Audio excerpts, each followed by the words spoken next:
ওয়ানাস লিখেছেন, কাপল ব্লগিং নামে এক ধরনের ব্লগের প্রচলন শুরু হয়েছে। স্বামী স্ত্রীর পারস্পরিক খুনসুটি, ঘুরতে যাওয়া, খাওয়া দাওয়া করা সহ বিভিন্ন অ্যাক্টিভিটিস এর ভিডিও ধারণ করে ফেসবুক বা ইউটিউবে প্রচার করা হয়। এর মাধ্যমে আয় করে অনেকে। এবার শরীয়তের বিধান কি? দেখুন, এটা নির্লজ্জতার অপর নাম আমরা বলতে পারি। কারণ কাপল ব্লগিংয়ের মাধ্যমে নিজের স্ত্রীকে বিভিন্নভাবে ভিডিওতে প্রদর্শন করা হয়। এখানে কাহিনী আপনি যাই বলেন না কেন, মূলত একজন নারীকে প্রদর্শন। কারণ এখানে আপনি আপনার বন্ধুর সাথে কি করছেন না করছেন, একজন ছেলে আরেকজন ছেলে বন্ধু দুজন মিলে খাচ্ছেন বসছেন, সে বিষয়ে আপনি ভিডিও দিচ্ছেন না, এবং দিলেও সেটা পাবলিক খুব বেশি নিচ্ছে না, গ্রহণ করছে না বা খাচ্ছে না। তার মানে এখানে মূলত নারীর শরীর এবং নারীর সৌন্দর্যটা মূল, আপনি সেটাকে প্রদর্শন করছেন। এখানে মানুষ গল্পের ছলে, আপনার নানা কিছুর ছলে মূলত তাকে দেখছে এবং দেখে তাদের চোখের স্বাদ মেটাচ্ছে। আপনি সেটা করে উপার্জন করছেন সেখানে অ্যাডসেন্স করে। তো এটা নির্লজ্জতার অপর নাম ছাড়া কি হতে পারে?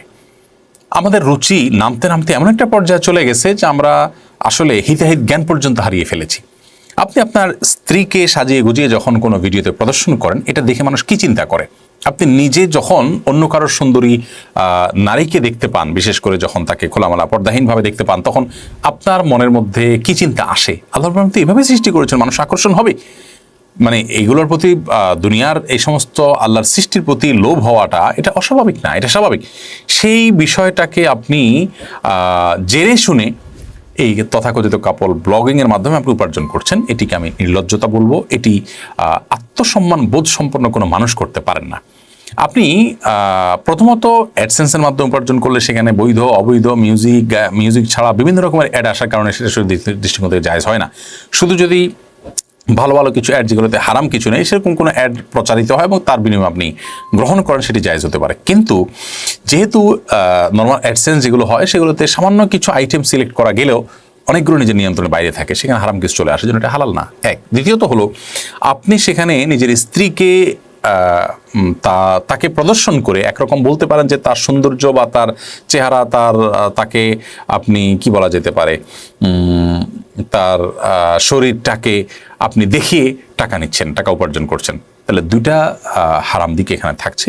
এবং হালাল হারাম সম্পর্কে যাদের খুব বেশি সচেতনতা নেই, ন্যূনতম কমন সেন্স এবং তাদের বিবেকের একটা জিজ্ঞাসা থাকা উচিত যে আমি এর মাধ্যমে আসলে কি করছি, হচ্ছেটা কি, মূল ঘটনাটা কি। নারীকে এখন আমরা দেখি বিভিন্ন জায়গায় ব্যবহার করা হচ্ছে। আপনারা দেখবেন যে আফগানিস্তানে নারীদের পড়াশোনা নিয়ে যারা খুব বেশি সোচ্চার ছিল, তাদের অধিকার নিয়ে অনেক কথা বলতো।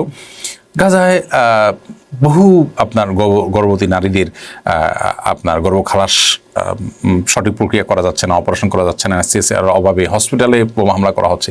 এখানে কিন্তু নারীদের মুক্তি নিয়ে তেমন কোনো আওয়াজ তাদের মুখে নেই। তো এই সমস্ত সভ্যতার ভেগদারি আপনার কপট এবং ভণ্ড মানুষগুলো, তারা কিন্তু আমাদেরকে অনবরত সবক শেখাতে থাকে। তারাই কিন্তু সমাজে নারীদেরকে এভাবে নানাভাবে প্রদর্শন করতে আমাদেরকে উৎসাহিত করেছে, এবং এগুলো আমাদের কাছে এখন আর কোনো দর্শনীয় মনে হয় না। একজন রুচিসম্পন্ন মানুষ এই কাপল ব্লগিংয়ের নামে নিজের স্ত্রীকে অন্যকে দেখবার সুযোগ করে দিবেন, তাকে নিয়ে বাজে চিন্তা করবার সুযোগ তৈরি করে দিবেন, এটা কখনোই হতে পারে না। শরিয়ার দৃষ্টিকোণ থেকে এখানে দুইটি বড় বড় হারাম এবং গুনাহের বিষয় আছে। আল্লাহ আমাদেরকে বোধোদয় যেন হয় সে তৌফিক দান করুন।